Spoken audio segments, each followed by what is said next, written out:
welcome Auburn Christian Tabernacle. We've got Cory Branham with us in an interview this morning. Hopefully, we're praying that God uses him and puts him in to be our next state senator. So we're going to do a couple of segments, and this one we'd like for Cory to introduce himself and tell you a little bit on how he feels and what he believes as far as religion. Thank you very much for having me, Ron. Well, a little bit about me is I grew up here in this area. I grew up in Plymouth, Ohio, graduated from Plymouth High School. I left for the service right after high school, did 11 years, was able to get 4 college degrees over the years. I've been to some leadership academies, got a lot of certifications, but out of all that, something that I'm the most humbled by was I was able to go to seminary. I got a master's degree in biblical studies, which just kind of reinforced the values that I had as a child. Thankfully, my mother raised us in the Christian church, and I honor that today. So religion right now is a very big thing in our country. You know, you've had separation of church and state for decades, and even at the founding of our country, people have used that term, and something I contend is that it's been used incorrectly over the years. True. So when you look at separation of church and state, people forget that over in England at the time of the Revolution and throughout their history, the king and queen of England was also the head of the Anglican Church. So it was clearly church and clearly state.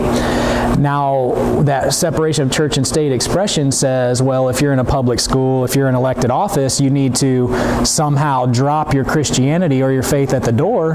That's incorrect. Yes. That's saying that you can't force it on people, but it's not saying that you have to leave it.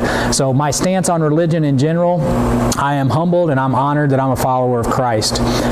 Now, it is my duty as a follower of Christ to spread that message to all people. Yes. Now, if they choose to not follow me in my religious activities, I'm still going to love them. Yes. I'm going to respect their opinion, but as they will not follow me in my religious practices, I will not join them in either not practicing religion or I will not join them in practicing another faith. So on the religious side, yes, when people elect me, they're electing a faith-first candidate, and that faith is in Christ alone.